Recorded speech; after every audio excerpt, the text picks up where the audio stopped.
terms of the Welsh Cup, I know it well. I've been lucky enough to win it a couple of times, and I know how kind of big the whole competition is, and the amazing days that you can have in semi-finals and finals. So coming Saturday, hopefully I'll be able to use all that experience and help the team for however many minutes I'm on the park, and hopefully we can go all the way and win it. We know it's going to be a really, really tough ask, and they're going to want to be in the semi-final, just exactly the same as us. But I think they'll have one eye on the league, very similar to us as well. So it's going to be an interesting cup tie, but it's one that I personally, I'm buzzing for. The lads have earned the right to play here. The crowd is going to be in excess of 1,000, in my opinion.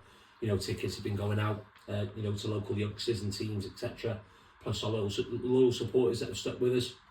So it promises to be a great occasion for the competition, a real tough test, but it's certainly one that we're looking forward to. And hopefully, like I said, come 5 PM on Saturday, we'll be in the next round and looking forward to the semi-final.